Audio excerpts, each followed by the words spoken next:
the support since we came into the 9th Parliament.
Right, so we're just bringing you pictures from Parliament where the leadership of the House is briefing the media ahead of the resumption of the House. We know that Parliament is expected to resume for the first meeting of the second session of the 9th Parliament, and the leadership of the House has taken a decision to engage the House or the media regarding what is expected to happen in Parliament going forward. So let's go back to the House. The Minority Leader now, Alexander Fenyomarkin, is addressing the press.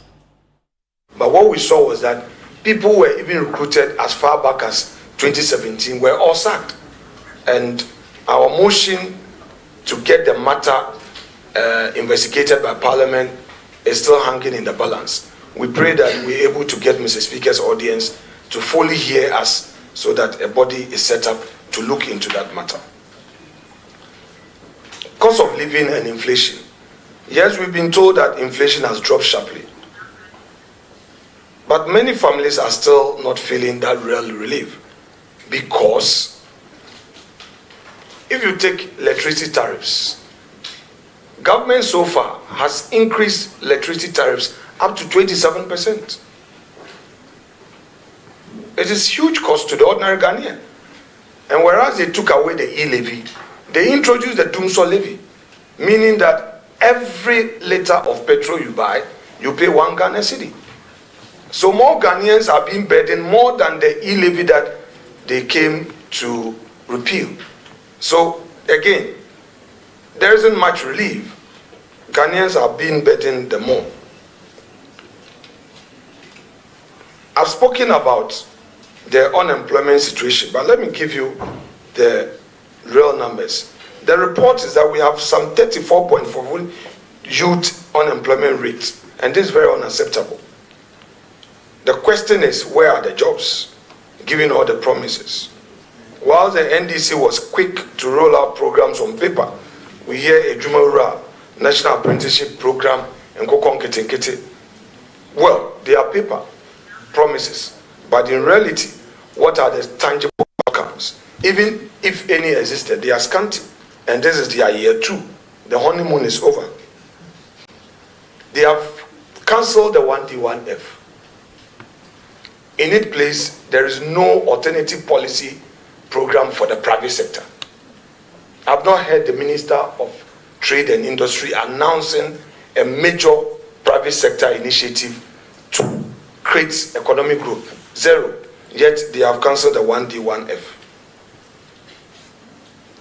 They promised public sector reforms, but so far the minister responsible for public sector reform cannot be found. We've not seen any major announcement, even in the budget, as if that ministry is non-existent. So in terms of public sector reforms, we are yet to see any serious intervention. We hold a view that in this meeting, the majority should be more accommodating. They must hear us.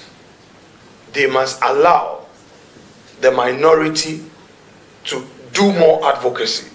We expect Speaker to be admitting more and more of our motions.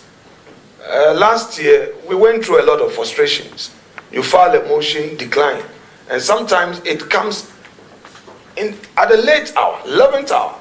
A typical example was the motion we filed on the CJ nomination.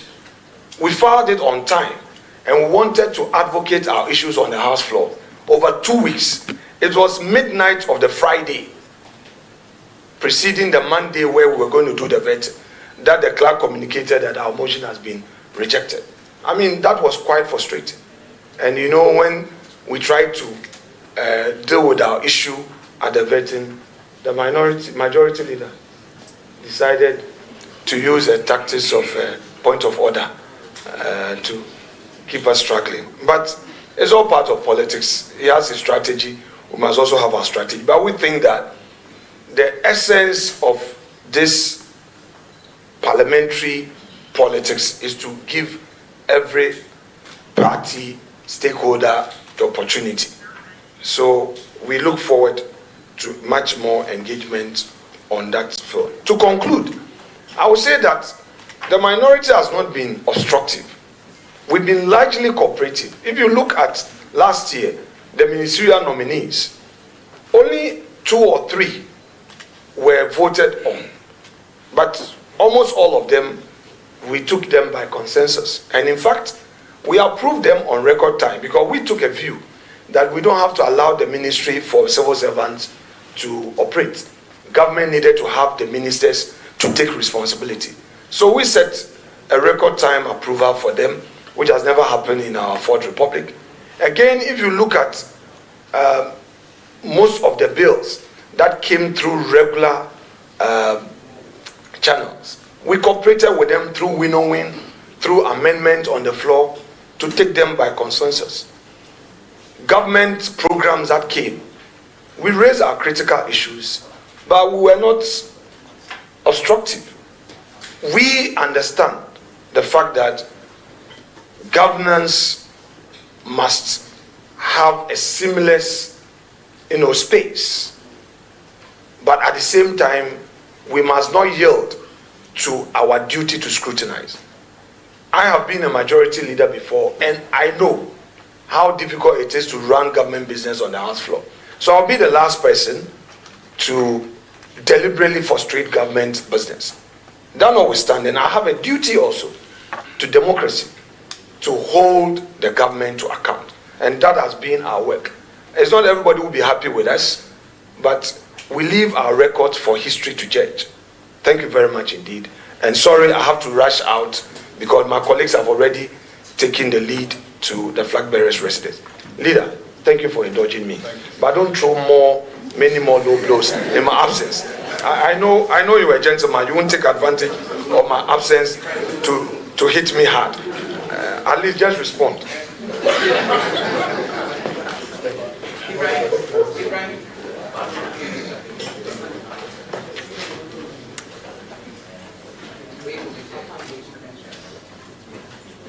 Thank you very much, Osani. We will give the leader of the House the opportunity to continue from where he stopped. Over to you, leader. So we were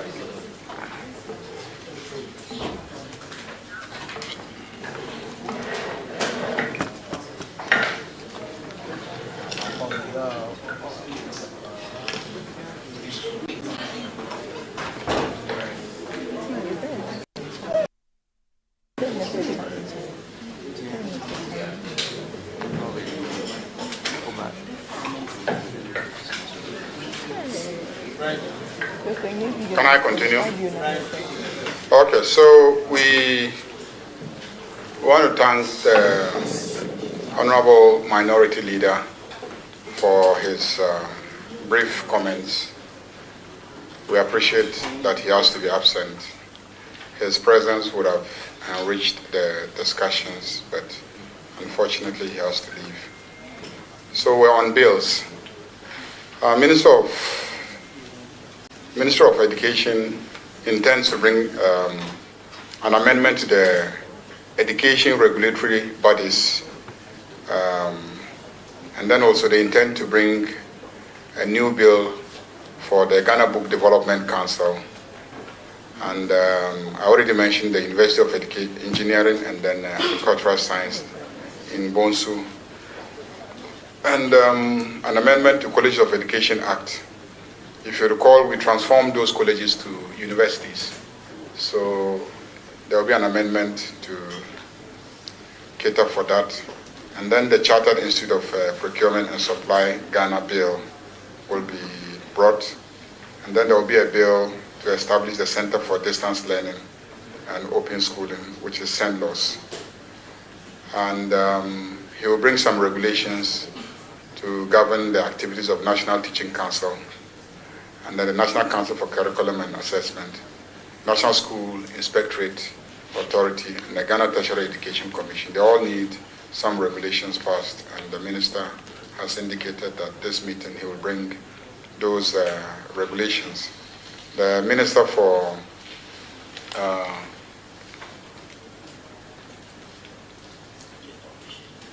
so the Minister for Transport will bring Maritime and Related Offences Bill, road traffic regulations to deal with the Okada legalization and the discipline that is needed on the roads by Okada riders and tricycle riders, and then the Ghana Shippers Council regulations.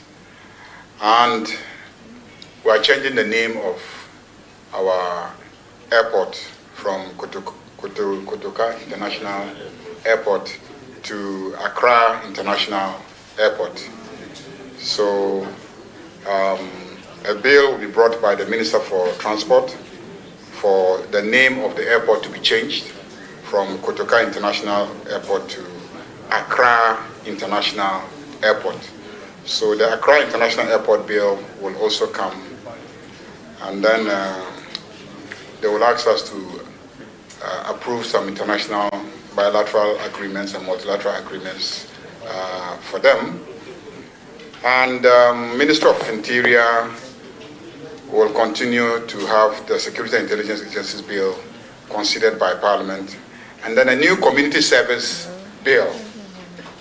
Community Service Bill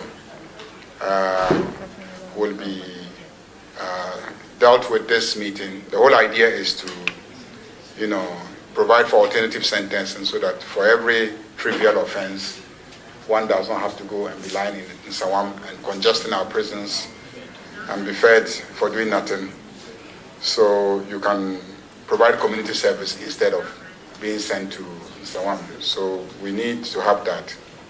And then they also have some other regulations governing gaming, birthright, diaspora certificate bill will also come. Review of Extradition Act 1960 and others. So those are the programs of the Minister of Interior. And the Minister of Communication has so many things that they hope to bring. But we will wait, because the indication I got from him from our meeting yesterday was that he's at the concluding stages of drafting those bills. My sense is that they may not come this meeting, so I will not bore you with all the details, but there are so many bills that, about 10 bills that he intends to bring. Some of them are new proposals, others are revision of old legislation that have been with us. Some of them were passed 25 years ago, and you know the IT sector has been changing. And so legislation need to be updated to meet the changing landscape of IT and communication technology. So he's revising all this legislation, virtually overhauling the entire regime, and he will be bringing those ones as and when they are ready. And then the last is the Attorney General, and the Conduct of Public Officers Bill will be brought by the Attorney General. The Conduct of Public Officers Bill, it was approved by Cabinet, but also know that there are aspects of the Conduct of Public Officers Bill that are constitutional matters. So they are also, I believe, part of the report and recommendations of the Constitutional Review Committee. Then we have a proposal to pass a new Economic and Organized Crime Act, trying to modernize the existing EOCO and provide it a legislative regime that address some critical financing issues that they face. Then, of course, the Legal Profession Bill, which will complement the Legal Education Reform Bill. The Legal Education Reform Bill will set out a whole program of how you now become a lawyer. But the Legal Profession Bill, there will be an amendment there that will deal with something that is a bit of a problem, which is when we start debating the new legal education reform bill, you will see the trajectory of things. But in it is some requirement of quality assurance in terms of the law degrees that are coming from universities. Because if you take out law school and then you introduce bar exam at the end of it, then you have to make sure the law faculties who are awarding the degrees are really proper and they are able to maintain the standards. And so the Legal Profession Bill is dealing with that component. And then finally, we will have the Tribunals Bill coming. You recall in the NDC manifesto, we said we will establish tribunals. So the Tribunals Bill will come, and then there will be some amendments to the Supreme Court rules, the Court of Appeal rules, and the High Court Civil Procedure rules. But most of those amendments are really to account for the role of IT in, legal processes, how you can file, applications online, how you can serve documents online, and etc. to take advantage of the new technologies for fast-tracking litigation. So those are the major concerns of the amendments. There are other things that will be captured in the amendments to the Supreme Court, Court of Appeal, and High Court rules. But those are the main things. So I have taken you through generally what to expect in terms of this Parliament. The last one is the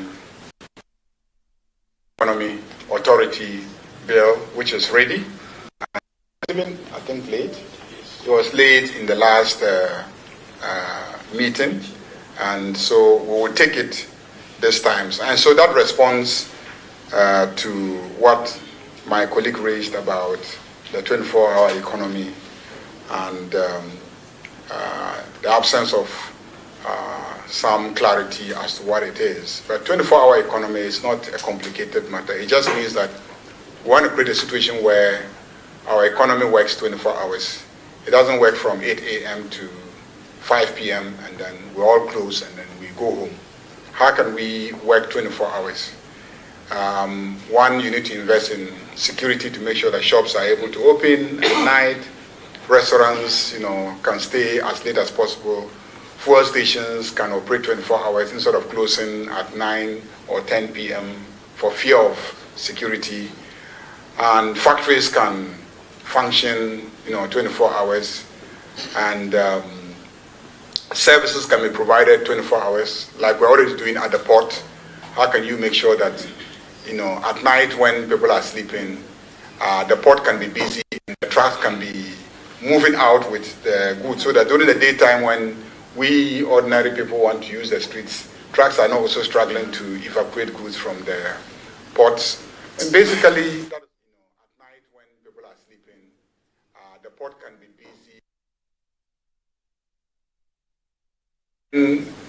The factories will need additional labor to execute for the other hours, in addition to the hours that they are already executing. The service providers will need additional labor to execute, and that creates jobs, and then also it increases productivity. But I think that my friends in the minority need to understand that even if you introduce the best of security in the country and you provide the best of incentives, and banks are going to go and borrow money at 32% interest rates or 23% interest rates, at 32% interest rate or even 40% interest rate, as we're seeing, even if you created whatever environment for them, they can't function at that cost of borrowing.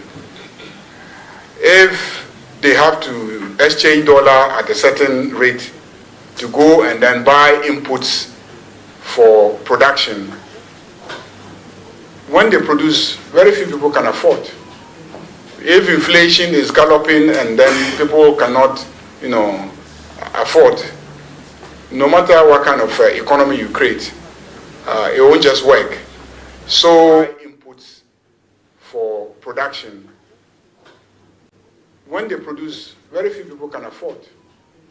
If inflation is galloping and then people cannot afford, no matter what kind of economy you create, it won't just work. Industrial sector, on the service sector, banks are chasing companies with money at much, much lower interest rates than a year, 2 years ago.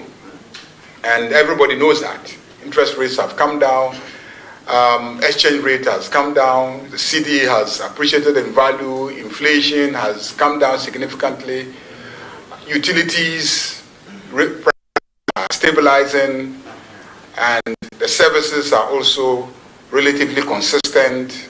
Electricity is on all the time. Still some challenges with providing adequate water supply, all that being fixed. Those are the fundamental issues that sometimes make it impossible for industries to even function. And this government has invested a lot in terms of policies and leadership to deal with those issues. And the results are out there for everybody to see. And all that is having a significant impact on decisions of industries to expand, recruit more people, and then also, to be able to run 24 hours. So I can assure him that slow but sure, this government is delivering on all facets of the promises that we made to Ghanaians. Now, the issue of certificate of urgency when it comes to work that we do in Parliament, it's exaggerated because he knows that a lot of the bills that we take through certificate of urgency are bills that are... Now, the issue of certificate of urgency when it comes to work that we do in Parliament, it's exaggerated because he knows that a lot of the bills that we take through certificate of urgency are bills that have already come to this House. We've referred the bill to a committee. The committee goes, consults stakeholders, and sometimes the revisions are so fundamental, the changes are significant, and the number of changes are many.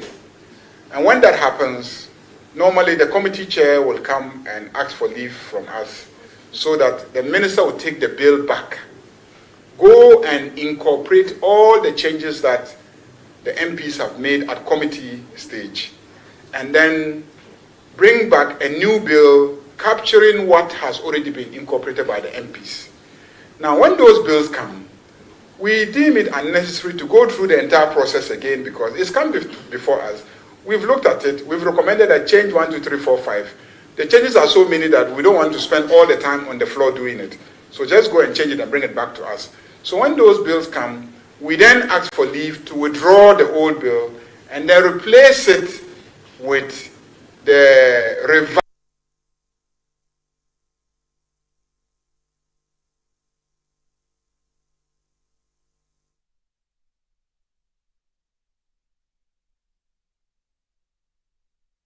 it back, we're satisfied, so we took it through certificate of agency. So when you present to the public as if we are not diligent, we don't pay attention to the work that we've been asked to do, and so we rush things through, it's not true, it's not, and it's not fair to the records. And this is not the first time we're doing this. This has always been the practice of this house.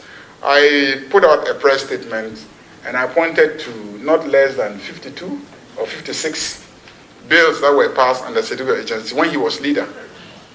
So I don't see why today you would make so much noise about passage of bills through certificate of agency. Even today as we sit, I'm in serious negotiations with the Minister for Justice and Attorney General because the legal profession, the legal education reform bill, during recess, the MPs were busy working on it. They consulted all stakeholders, all the law schools in this country, the Bar Association, everybody. They came with quite significant visions of the proposal coming from government. So they've taken it back to the Attorney General that he should incorporate all the things that the Bar is saying, the law schools are saying, the deans are saying. And so the AG today is pleading with me that let me come and withdraw the old one and introduce the new one that has all the revisions. And I'm saying that Afanya is kicking against certificate of agency bill. So bring it and let's go through it that way in the chamber. You know, so that is what it is. It's not as if we're doing a lousy work. In fact, the committee met for several days, you know, during recess. I'm sure some of you covered their proceedings. So I know that they worked. So we don't just, you know, fast track bills and not give it the level of attention that is needed. On that note, let me thank you for listening, and we'll give you the opportunity to ask questions. We're supposed to start sitting at exactly 12, and I'm not sure I'm even prepared, but we have just 25 minutes to wrap up this so that we can be in the chamber to start the house. So thank you very much. Thank you very much, Leader. We will now take questions. You indicate your interest when recognized. You introduce yourself by mentioning your name and the media house you represent. Please, let's keep the questions very concise. Emmanuel Akoli. Thank you. My name is Emmanuel Akoli of Peace FM. Leader, you made reference to about 300 outstanding questions from the previous meeting. May I know steps being taken by leadership to reduce the number of outstanding questions, since some questions may lose their relevance when the time comes for them to be answered. My last question is about the State of the Nation address by the President. Even though it may not be in your domain to fix the date for the program, may I know if you can give us some idea about when this will take place? I mean the State of the Nation address. Thank you. Thank you very much. My name is Christian Peterson. I report for the Insight and Natural Resources News.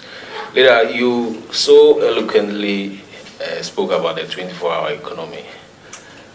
In my preview of Resumption today, I herald the 24-hour economy as a major item for this meeting. And your campaign promise hinges so much on this policy. Will you be prioritizing this bill since it has what it takes to provide that environment for actualizing this promise of yours? Secondly, is about time consciousness. You were here very early and you were not here. It reflects so much in attendance to the chamber business, especially when the House suspends the speaker say 30 minutes. We discuss that among us a lot. If he says 30 minutes, we say, oh, it's 2 hours. And it happens so often. This meeting, what assurance do we have from you to ensure time consciousness? And lastly, has to do with your commitment to, it's refreshing to hear your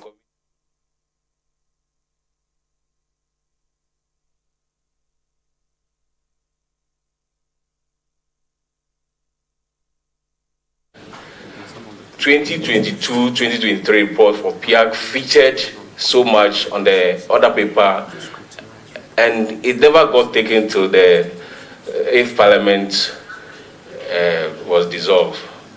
And so for me, it's refreshing to hear your commitment about ensuring that these reports from our public institutions are taken, because that is where the citizens will got to know Parliament's interest. Thank you. Question at a time. Kofedu. Thank you very much, Doc. Leader, my name is Ernest Kofedu. Kofedu. Thank you very much, Doc. Leader, my name is Ernest Kofedu. I report for Daily Guide newspaper. I had wanted to ask. There are so many bills that you have listed or announced to us. What are the major ones that can be done within the 100 days of Parliament? And I was expecting you to account to us at the last session the things that you promised us and the deliveries that you have made. Specificity, those ones that you have been able to achieve and those you couldn't. How are you going to also deal with challenges of the last session, respect to quorum issues, debates, walkouts, and other things? How best can you address this in this session? Thank you. Kweku. Right. My name is Kweku Sechidan, so I work with GhanaMPs.com. Leader, I just want to find out if we are reverting back to the morning sitting, or in this section we'll have the afternoon sitting. Thank you.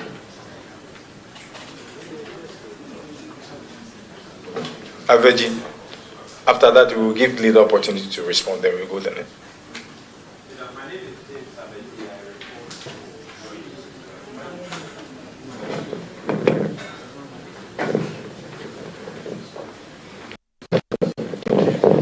My name is James Aveji. I report for Joy News and Joy FM. Leader, one key incident that got all of us worried, including Parliament and the public, has been the incident of the vetting night, which the Speaker himself in his statement said has tarnished the image of Parliament, and formed a committee to look into that.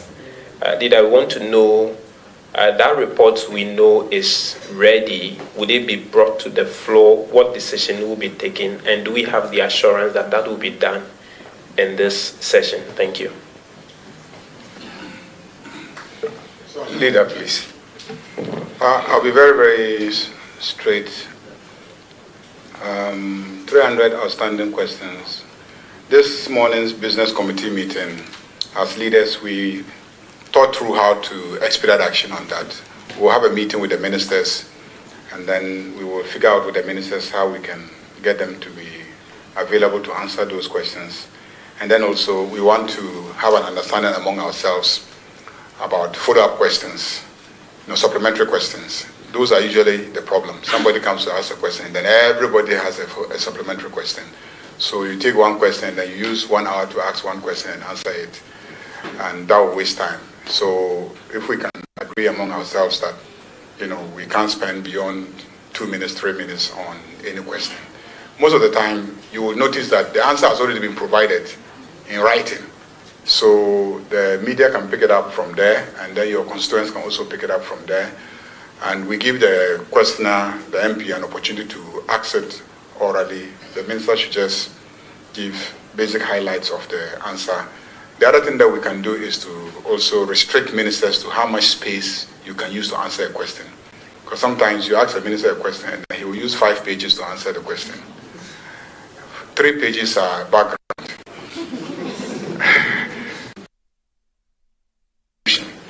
We just want the conclusion. So, and then also the MPs, ask one straight question. Don't ask 5 questions in one and then force a minister to write a comprehensive report. So those are the things that we discussed this morning as mechanisms to be used to have questions expedited. In some jurisdictions, questions, it doesn't take 2 minutes and the question is done. Same way with statement, you can't bring a statement that is more than 3, 4, 5 minutes. And comments on it cannot exceed another 3, 4, 5 minutes, and then many people get the opportunity to. And then also, they actually use restrictions on number of questions that any MP can ask in any meeting.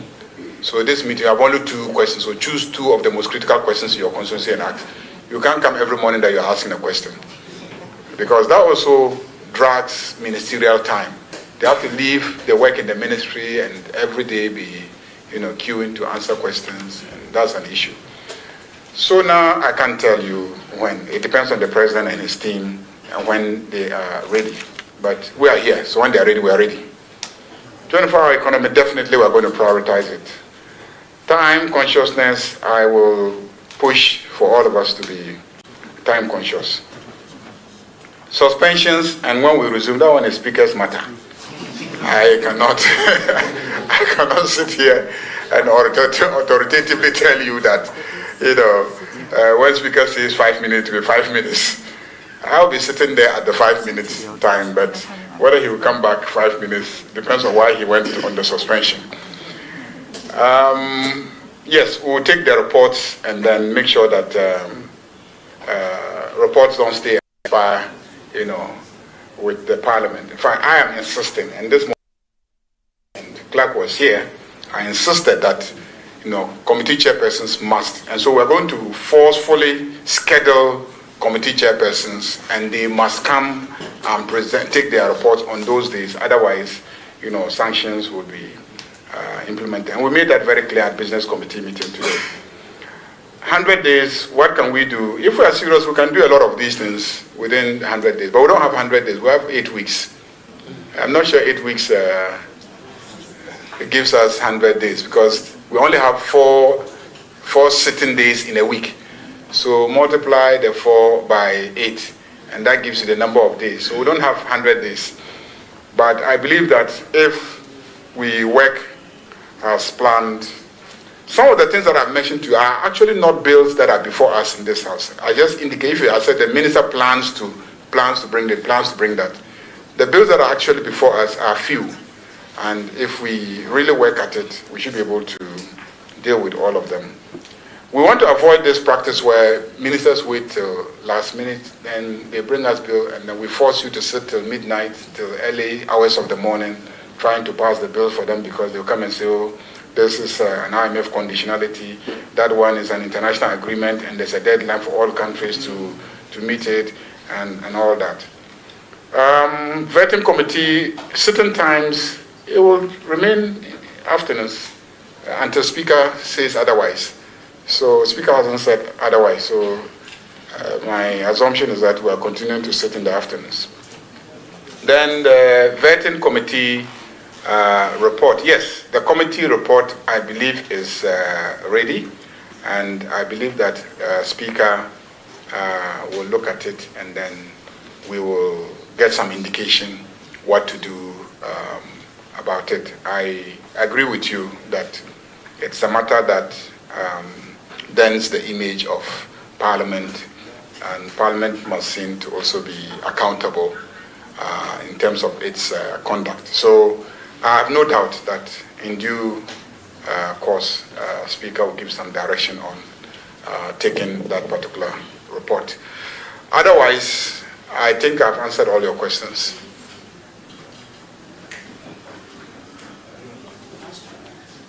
Okay, Val. Yeah, some of the questions were not answered about the challenges that you faced in the last session. Issue of quorum was a major issue on the floor of Parliament. Walkouts and others. How are you going to deal with this in this session? I don't think there was an issue of quorum. The minority was mischievous. At all times, they will get up and say, there's no quorum, there's no quorum. It's a drama of the House. Anytime I needed the numbers, I got the numbers, if you recall. Anytime I needed the numbers to pass anything, within a short time, the numbers will be in the chamber. But my friends on the other side, when they see that they are not sitting in the chamber, they will start making noise. There's no quorum, and where are your people, and etc. You can't find your people to do business. But ultimately, the business will be passed. So we encourage the MPs to sit in the chamber and do work. But also, we must appreciate the fact that all the work is not in the chamber. A lot of work is also outside the chamber. And then also a lot of constituency work is even outside the building, in the ministries and agencies, following up on issues concerning one's constituency. And also, sometimes when there's a business in the House, because of the restriction on how many people should comment, a lot of them come and sit, and then they never get to comment. So it gets boring for them. And so they say, well, if I even go there, they will not allow me to comment. So why don't I just go and attend to my constituency issue? When they need me, they'll call me. So that is also part of the reason. So if you observe, sometimes when there's an issue, so how many people from each side? 2-2. You recall. Now when you say 2-2, it means that the rest of the 100 and something people on my side will not get to even comment. So if you, every day you say 2-2, every day you say 3-3, then the people will be they're bored, and then they'll just take a decision that I'll sit in my office and rather work. When I'm needed, they'll ring, and then I'll come and then participate in the vote. So that is also one of the issues that is causing MPs not to be sitting in the chamber 24 hours. But when I say there's no issue of quorum, what I really mean is that anytime we need the numbers, we will get the numbers. Sometimes you reach out to your colleagues on the other side and say, well, this is what we are doing today. Can we have your assurance that we can take it through? They are giving the assurance. But in the middle of things, there's disagreement on something else, and they want to visit the punishment on another matter.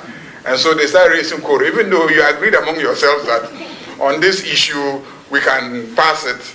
But they will now say, okay, well, since you didn't treat me well on this matter, I will raise the issue of quorum. So that you will have to wait and go and call your members to come and help you pass it. But it's fun sometimes, but it's not really fatal, because I can assure you that when we need the numbers, we always have them. What other issue did you say was not answered? You wanted to know about the achievements. We didn't report on the achievements. Normally we do that during the closing session. So if you followed last closing session, we reported on all that we achieved during that session.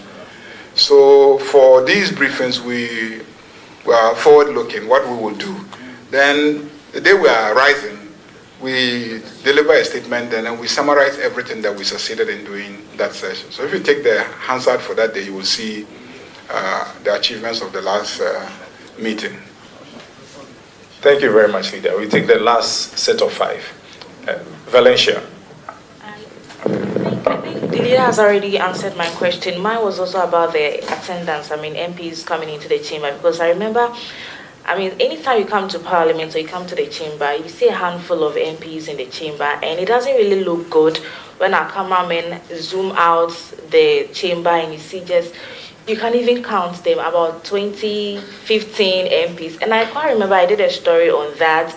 I mean, whether our MPs are dodging their work in the chamber or they are doing more than the cameras are capturing. So I think he has already answered that question. So we hope to see. Thank you. Ohene. Thank you very much. My name is Ohene Mponsa. I work for Adom TV and Adom FM. I pray that my question, if it's possible, can be handled by the clerk and then the leader. So Parliament has rules that are applied to actions and inactions of parliamentarians. In the past, we have seen some actions or some acts of MPs. We come to the chamber, it's announced, committees are going to be sitting on certain occurrences, and we never get to know what happened to it at the end of it. My question is that these things are really, giving Parliament a bad name out there.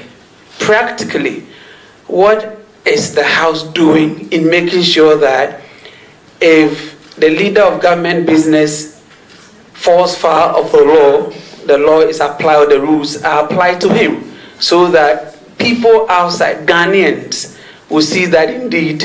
Because many times they meet you and they say, hey, your MPs are fighting and don't you have rules, and they are walking like that. What are we doing, Mr. Clark and leader of government business? Thank you very much. Prince.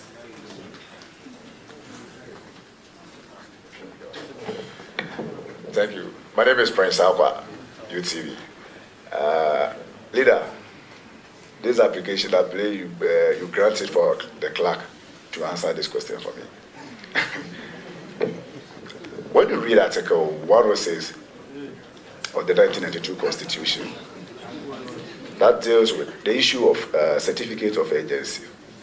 I believe it deals with how bill should be gazetted, and then how the agency of the bill probably will compare Parliament in order to fast track that be to skip that 14 days to fast track the debate. Minority, not once, not two. I mean, they've raised these concerns. Today, in your presence, leader, they have raised the issue of certificate of agency. That notwithstanding, some of your members do sometimes complain that when it keeps coming, like certificate of agency, they may not be abreast with the issue. So that tomorrow, when any radio station, any TV station call them to speak to that issue to become an issue. And leader, if you recall, this is my personal observation. I'm not saying it's the position of the House. Anytime you are not in the House or you are not in the chamber, members find it so difficult to debate on issue. The jittery, they fumble on issues is a fact. So leader, will you consider the position of minority, even though the Constitution supports the position of the certificate of agency, but will you put hold to the certificate of agency for members to read through the document before the passage of that document? Thank you. Kofi Donago. Yeah, thank you. I'm Kofi Donago. I'm associated with Climate Communications and Local Governance Africa. Leader, climate affects all facets of our economy. Currently, US is opting out from UNFCCC and also climate-related issues. Leader, will you say that Parliament would integrate climate-related activities in all our activities? I mean, what we do as an institution, because economy or an institution that is just talking about climate-related matters will be failing, and they are failing. And that is what US, as we speak right now, will be failing in some issues because of climate-related matters. Having said that, journalism has moved beyond just reporting, but having context and analysis, and also educating public. Now, the members of the press corps, I think that we need a lot of training and capacity building to be able to follow, issues, because as we speak right now, I have seen that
Bestie, meet my lovely family.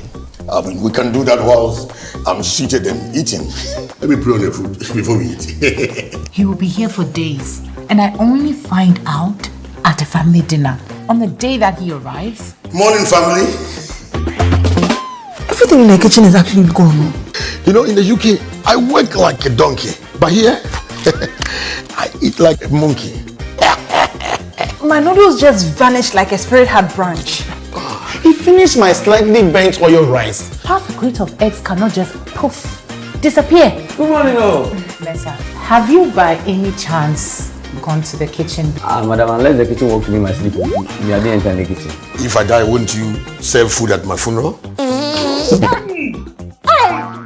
Heaven save us! Bestie. Away! Dad, I'm sure he's gone. Good morning! I thought you were gone.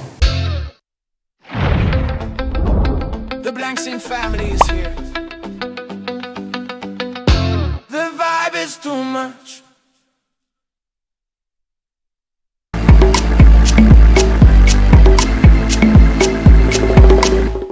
She is a female photographer, and there aren't many of them in our space, unfortunately. But you know, representation behind the camera is important as well, because it also shapes the diversity of stories that are told. So help me welcome Ella Boama. Hi, Ella. Hi. Good to see you. We're making sweet potatoes, boiled sweet potatoes. Yes. And ripe plantain, yes. What we call koko, yes. With kontomire abom. Yes. Editing is like a whole thing outside of photography. So there are some people that do